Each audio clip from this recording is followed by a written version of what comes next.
PlatinumGames has made some of my favorite games of all time. Astral Chain comes immediately to mind, but Bayonetta has also been a beloved series of mine. Bayonetta 3 is finally here for Nintendo Switch, thanks to the support of Nintendo. They sent me out a review code for this game, and I was really looking forward to playing Bayonetta 3 on the Nintendo Switch. I had a great time streaming this game because, like all of the Bayonetta games, this one is crazy and over the top, and there are all kinds of insane elements being thrown at you. Hideki Kamiya is renowned for mixing things up with the types of games that he makes. He is also a massive fan of the roots of the video game industry and pop culture in general, so the Bayonetta games and everything that he works on is threaded with all kinds of influence, and you see that here big time in Bayonetta 3. You've got giant kaiju battles, you take control of these beasts that you can bring into battle with you, and you can use them in the middle of your combo attacks against the enemies, which is really cool and crazy. And then you also have a bunch of other interesting elements, things that borrow from bullet hell shooters. There are sequences where you might be on the back of one of these giant beasts, or you're running away from one of them down a corridor, and what you're trying to do is save the multiverse in this game. This is a game that is threaded through a lot of the history of Bayonetta, but also the universe of Bayonetta, and so you see multiple versions of Bayonetta from multiple universes, and you see a lot of the characters and a lot of the lore percolate and come back up through the storyline of this game.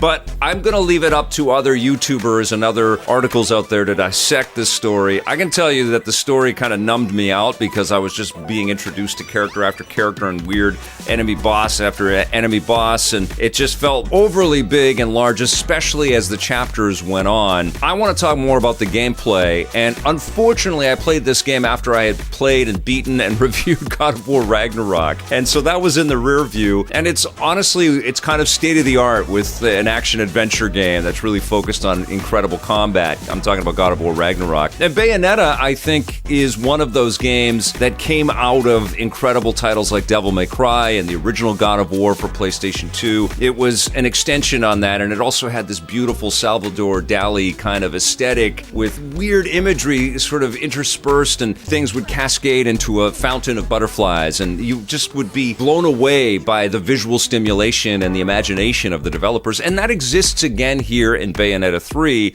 but I found that the gameplay itself was incredibly repetitive, and even though the game makes an amazing initial impression and there is lots of excellent connective tissue and there are lots of moments to have a really good time with, I felt like the game itself was just overloaded with the same everything in the kitchen sink mentality on every single sequence, and I don't know, it felt like it was the same like boss reveal again and again and again. Even though they were different bosses, they were all kind of mint colored, and that kind of pulled me out of it as well. You're fighting a bunch of like mid-level goons for a while, and then the boss reveal will come, and it's a big shocking thing, and everything is mint colored, you know, for the most part. There are obviously other colors and other epic scenes that happen to cut up the action a little bit, but there is this formulaic kind of quality where I was battling a bunch of mint goons, and then the goons got a bit bigger, and then there was a giant mint boss with tentacles and like Stranger Things type mouth and stuff, and it just happened again and again and again. Even though I was mixing and matching with characters, you get to play as Bayonetta, and there's a new character named Viola that is introduced, and they have slightly different mechanics and a different level up tree, and they have different creatures that they're in control of. Viola has control of a sword that turns into a giant Cheshire cat that can do all kinds of combo damage in the middle of a fight, which is fun. Meanwhile, Bayonetta's playing with this kind of Godzilla-like creature called Gamora, and then you've got a giant spider and a giant train, and then there are other creatures that you kind of tame, and then you have control of them through the course of the action, which is kind of fun as well, like a giant flying creature. And of course, the characters of Bayonetta and Viola evolve through the storyline and through the course of action in the level up tree, and so their animations change, and some of their mechanics change, and they get more powerful. You've become more powerful, but you've become more in tune with how you manage incorporating the kaiju into these battles. And along the way, in between these sort of vast spaces that are kind of empty, which you get to explore, and there might be some puzzle type elements where you have to activate a switch and then you go collect a bunch of objects and then you get a witch heart container that gives you a little bit more health, things like that. There are also these challenge positions where you'll step on them and then you'll go into this other dimension, a little bit like Astral Chain, and you'll be challenged with a time limit or a set of parameters, that will give you some rewards based on your ability to complete. The game's training you and guiding you and giving you, smartly, new ways to employ all of the gadgets and attacks at your disposal as you go along. There are also these Gene side missions, which are side-scrolling, little elevator action-esque, another tip of the hat from Kami and his team to the history of video games, which I admire. I mean, there's so much to appreciate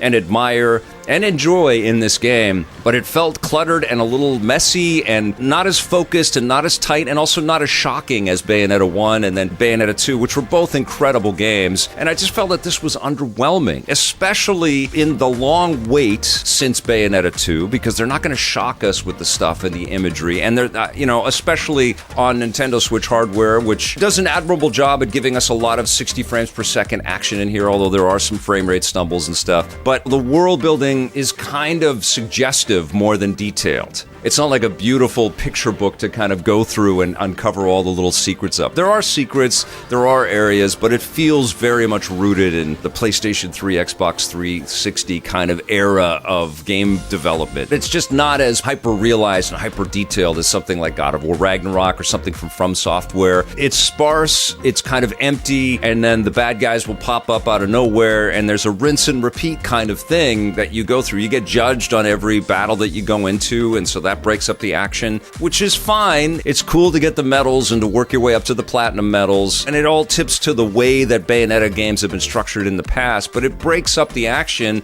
and then the reveal of the enemies that you're going to face off again and again feel underwhelming, and I think it's because there's no manageable level to it. It's like, this is big, this is big, this is big, over and over and over again, and it's exhausting and kind of numbing and frankly inexcusably boring for a Bayonetta type of experience. I just wasn't wowed, and I'm shocked because I think they did the absolute opposite of that with Astral Chain, which I think stacked really, really well and gave you a whole host of new flexibility and options for your controls, and your capabilities just expanded as the lore got more interesting, and it was always beautiful, and it just was so well crafted. And I think that there's a lot to this game that is very well crafted. I just was not as entertained as I wanted and expected to be. I don't know if it was a case of timing. It's tough to follow God of War Ragnarok, which is one of the best games of 2022. It's just a big, big title. And to go from God of War Ragnarok to play this, because I got God of War Ragnarok before this, and I had a chance to play it before the review embargo was up, and I didn't stop playing God of War Ragnarok to go to this.